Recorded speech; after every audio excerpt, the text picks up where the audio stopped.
जब तक उसका छोटा भाई तुम्हारे कब्जे में है, वो बेचारा क्या जबान खोलेगा? तुम्हें कैसे पता चला? मुझे तो ये भी पता है कि तुमने उसे फार्म हाउस में छुपा के रखा है।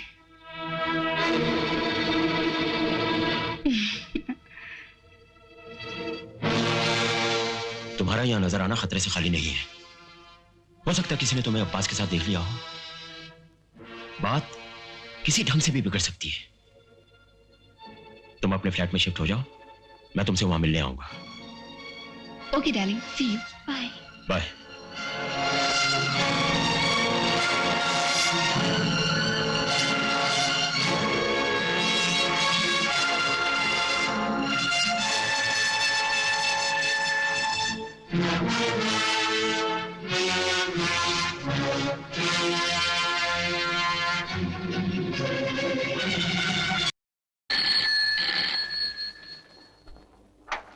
हेलो सपना बेटी, आलम मिल गया है। ओह, भगवान का शुक्र है।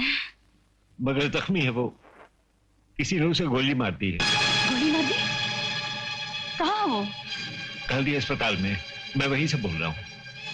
मैं अभी आती हूँ। नहीं, मेरे साथ धोखा हुआ है, बहुत बड़ा धोखा। उन्होंने आलम को गोली मार दी, जिसकी जान बचाने के लिए मैं फांसी के तख्ते पर चढ़ने के लिए तैयार हो गया था। तो तुम जानते थे आलम उन लोगों के कब्जे में है? हाँ। ये तुम्हें कब पता चला? उस दिन जब मैं अदालत में बयान देने के लिए जा रहा था। आपा, मेरे आलम को बचा लो आपा। अब और शबनम का, उसके अलावा दुनिया में और कोई नहीं है। है क्यों नहीं, तुम जो हो।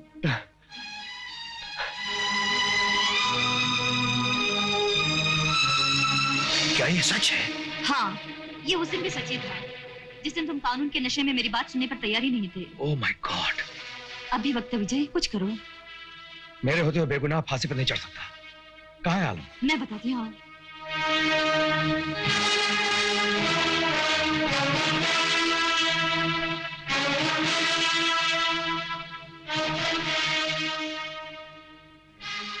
बच्चा कैसा है डॉक्टर? हम लोग इसे बचाने की पूरी कोशिश कर रहे हैं।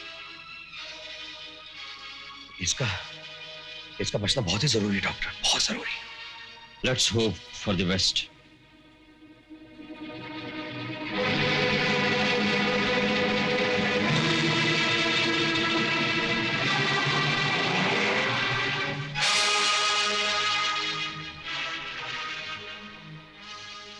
वकील साहब, आप क्या बात है? मेरे जुर्म के बारे में कोई और पुख्ता सबूत मिला आपको? तुम्हारी बेगुनाही का सबूत मिल गया है अब्बास। मैं तुमसे माफी मांगने आया हूं। अदालत के सामने तुम्हारे खिलाफ कही गई तमाम बातों की माफी, और साथ में यह भी कहने आया हूं कि कानून ने तुम्हारे साथ जो अन्याय किया है, उस अन्याय से लड़ने के लिए मैं तुम्हारा वकील बनना चाहता हूं। बड़ी देर की मेहरबान आते आते। वकील साहब, आप पछताए भी तो कब, जब मुझ में और मेरी मौत में सिर्फ 5 दिन की दूरी रह गई है। खुदा के लिए अपने कानून के नाखूनों से मेरे जख्मों को ना कुरे दिए। मैंने मौत से सुलह कर ली है। तुम कानून को इल्जाम क्यों दे रहे हो अब्बास? ये तुम अच्छी तरह जानते हो कि तुमने दूसरे की फांसी का फंदा अपने गले में जानबूझकर डाला है। अगर तुमने सपना को सब कुछ बता दिया होता तो बात मुझ तक पहुंच गई होती। मेरे आलम की जिंदगी का सवाल था। अब तो उन लोगों ने आलम को गोली मार दी, फिर तुम उन्हें क्यों बचाओ? देखो अब्बास, अगर आलम तुम्हें प्यारा है तो तुम्हें मेरी मदद करनी ही पड़ेगी। जिन लोगों ने तुमसे दगा की, आलम को जान से मार डालने की कोशिश की, उन लोगों को मैं तुम्हारी मदद से सजा दिलवाना चाहता हूं। आप उन्हें सजा दिलवाएंगे? हाँ अब्बास, जरूर। मैं कसम खाता हूं। मैं तुम्हें बचा पाऊंगा या नहीं ये तो नहीं जानता, लेकिन उन लोगों को सजा जरूर दिलवाऊंगा। मुझे उन तक पहुंचने में मदद करो, कोई रास्ता दिखाओ। आइए मेरे साथ।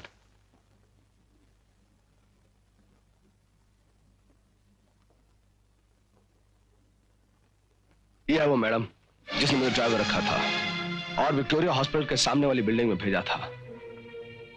और यह है वो आदमी जिसने मुझे बॉक्स दिया था जिसके अंदर वो राइफल थी। अगर ये लोग जिंदा हैं तो मैं इन्हें जरूर ढूंढ निकालूंगा, ये मैं तुमसे वादा करता हूं। लेकिन उन्हें ढूंढने से पहले तुम्हारी फांसी रुकवाना बहुत जरूरी है। दुआ करो भाई। हाँ। दुआएं तो मैं सारी भूल चुका हूं। हाँ? हाँ। ओके। सुजीत। Yes sir. आज शाम की फ्लाइट से मेरी दिल्ली की सीट बुक कर दो। और लोकनाथ अंडर सेक्रेटरी नहीं जी। लोकनाथ एमपी साहब को फोन करो कि मुझे होटल में आके मिले। जी। इस विजय का कोई इंतजाम करना पड़ेगा। अब्बास के केस में वो कल दिल्ली जा रहा है।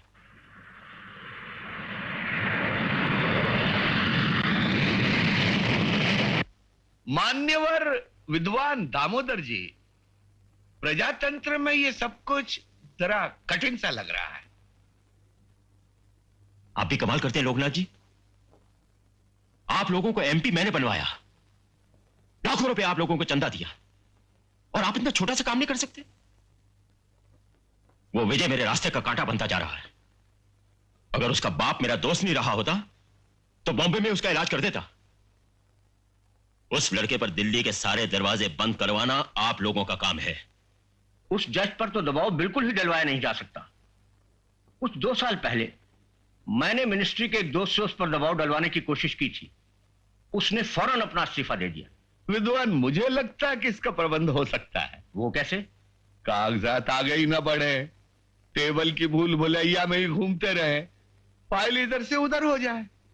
फांसी के बाद तो सरकार स्वयं अपनी बदनामी से बचने के लिए फाइल को ही हजम कर जाएगी और डकार तक भी ना लेगी।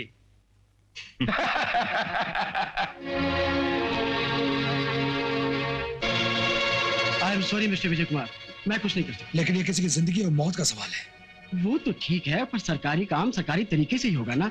I mean through proper channel. Mister Bhatnagar, ऐसे तो बहुत टाइम लग जाएगा। अब कायदे कानून तो मैंने नहीं बनाया ना।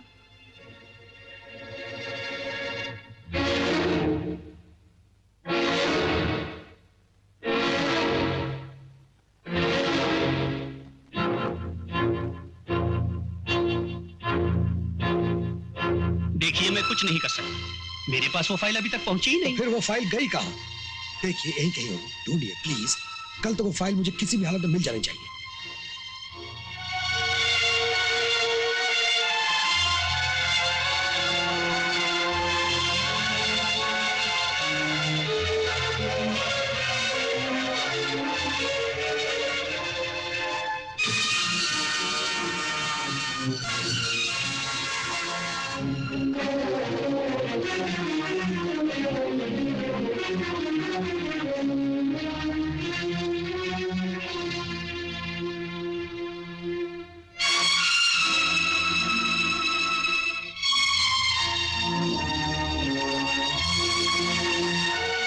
ये लीजिए आपकी file. Thank you.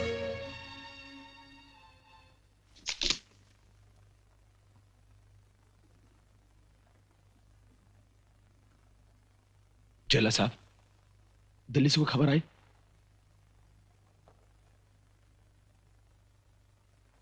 Mohammad Abbas, अदालत में यह साबित हो चुका है कि तुमने इंस्पेक्टर भागवत और सुखदेव वालिया का खून किया है, और इस जुर्म में तुम्हें आज जेर दफा 302 ताज़ीराते हिंद फांसी की सजा दी जाती है।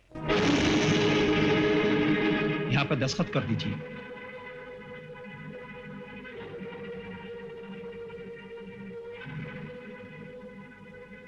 बस, तुम्हारी कोई आखिरी ख्वाहिश है? कुछ कहना चाहते हो? तो फिर चलो।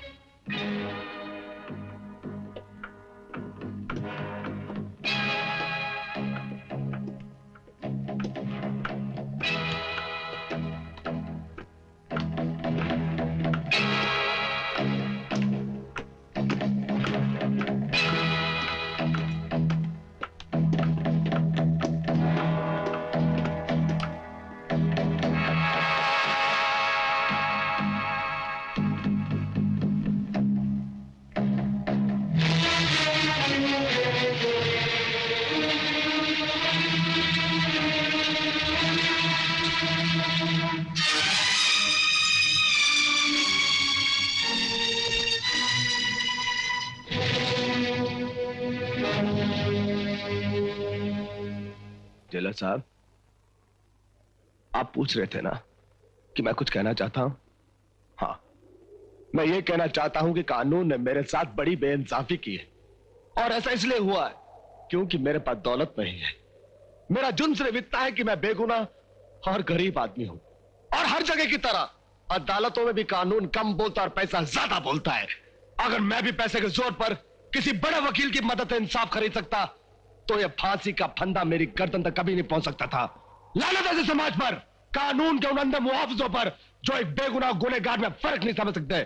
डाल दो यह फांसी का फंदा मेरे गले में ना इंसाफी के नाम पर। अब मैं इस दुनिया को एक पल भी नहीं देखना चाहता।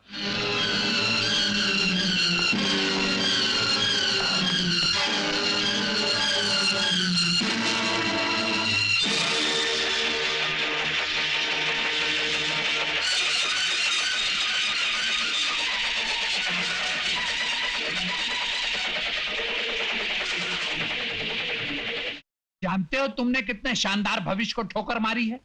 तुम एडवोकेट जनरल हो सकते थे। जिंदगी का मकसद सिर्फ एडवोकेट जनरल हो जाना ही नहीं है। ये सब उसी सपना की वजह से है। वो खुद भी आवारा लोगों में घूमती फिरती है और उसने तुम्हें भी गुमराह कर दिया। अगर तुम्हें अपनी इज्जत का ख्याल नहीं तो कम से कम मेरी इज्जत का तो ख्याल किया होता। लोग क्या कहेंगे? डीआईजी सुरिंदर नाथ का लड़का एक आवारा लड़की के साथ घूमता फिरता है। मैं ये हरगिज बर्दाश्त नहीं कर सकता। अगर मेरे यहां रहने से आपकी इज्जत में कोई फर्क पड़ता है तो मैं यहां से चला जाता हूं।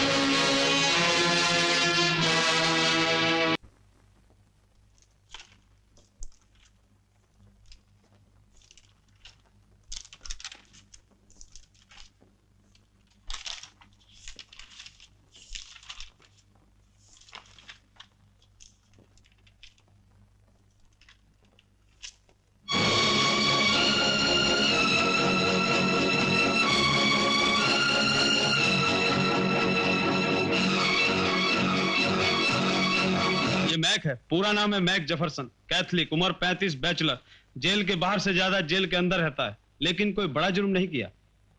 आजकल कहां मिलेगा ये? मालूम नहीं। पिछली बार कहां गिरफ्तार किया था इसे? होटल ब्लू बेरिना में एक डांसर है, ये वहीं पड़ा रहता है। यस, जूली डार्लिंग, तुमने पैकिंग कर लिया? पैकिंग तो कर लिया, लेकिन जाना कहाँ है? अरे अब तुमको यहाँ पर डांस करने का कोई जरूरत नहीं। हम गोवा जाएगा, वहां पे अपना होटल बनाएगा, 5 स्टार, 7 स्टार, 10 स्टार। मैक, तुम आज कितना दारू पिया? अरे डाली, तुम तो जानता है 6 महीने से अंदर बाहर के चक्कर में अच्छा दारू पीने को मिला कहां है। दारू तो गोवा में पिएगा। Black Label, Chivas Regal, Royal Salute. हाथ ये देख, ये क्या है? इतने हीरे कहां से मिले? अरे आज हाईवे पे जिस आदमी को मैंने लूटा ना, वो दिखने में बिल्कुल ही कड़का लल्लू सा लग रहा था, लेकिन उसे मैंने ये छीन लिया। कम से कम 50 लाख के हैं। मैक, मैंने तुमसे कितनी बार कहा ये धंधा छोड़ दो प्लीज। अरे आज से छोड़ दिया। इससे पहले कि इसका कोई मालिक आ जाए तुम फौरन यहां से भाग चलो। चलो, कम ऑन, हरी अप।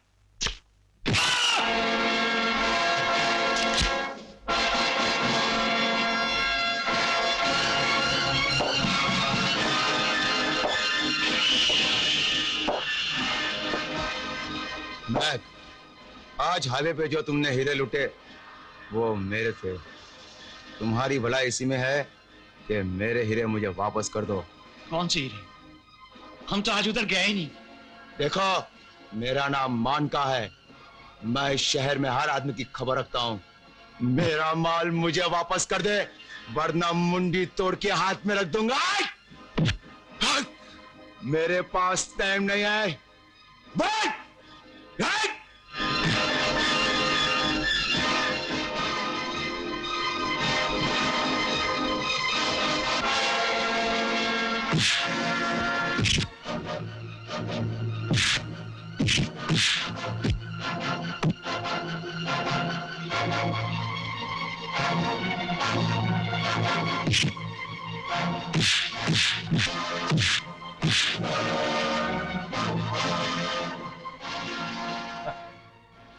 अरे हमारी जूली कहाँ? ओ इडियट, इस मुसीबत के सामने भी तुझे अपनी जूली याद आ रही? इससे पहले कि इसके आदमी अगर तुझे मार डाले, मेरे साथ निकल चल। आज हमको उसके साथ गोवा जाना है।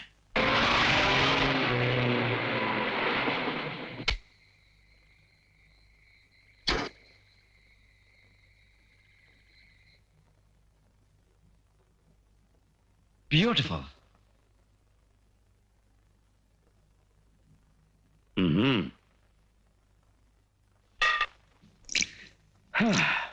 शराब लोगे? अगर आप कहते हैं तो पी लेता हूं। गुड। सोडे के साथ लोगे या ओह गॉड, बहुत जमाने के बाद असली माल मिला है। साहब, हमारी ये बात समझ में नहीं आई कि हम आपका ये एहसान कैसे चुकाएगा। भाई देखो, इसमें एहसान की कोई बात नहीं। आज मैं तुम्हारे काम आया हूं, कल तुम मेरे काम आओगे। क्यों नहीं साहब, हम आपके लिए जान दे सकता है। अच्छा मैं एक बात बताओ, पिछले साल मार्च की 20 तारीख को सवेरे 11 बजे तुम कहां थे? साहब, 2 दिन पहले का बात तो हमको याद रहता नहीं है, पिछले साल का बात कैसे ही याद रखेगा। मैं याद दिलाता हूं। उस दिन विक्टोरिया हॉस्पिटल के ठीक सामने यूनिवर्सल बिल्डिंग के 6th फ्लोर पर अब्बास नाम के एक लड़के को तुमने एक बैग दिया था। शायद तुम्हें भी मालूम होगा कि उस बैग में एक राइफल थी जिससे सुखदेव और सीनियर इंस्पेक्टर भागवत का खून हुआ था। कुछ याद आया? कौन था वो आदमी जिसने तुम्हें वो बैग दिया था? कौन है आप? क्या आपने मुझे इसलिए बचाया था कि... एक बात याद रखो मैक, अगर मैं होटल में घुसकर तुम्हारी जिंदगी गुंडों से बचा सकता हूं तो सुखदेव और भागवत के खून के इल्जाम में मैं तुझे फांसी के तख्ते तक भी ले जा सकता हूं। जल्दी बता कौन था वो आदमी? हमको कुछ नहीं मालूम, प्लीज हमको जाने दो। जाने में तुझे तब दूंगा जब तू ये बताएगा कि वो बैग तुझे किसने दिया। बता नहीं तो जान से मार डालूंगा। बता जल्दी बता, वरना आज मैं जान से मार दूंगा। बोल।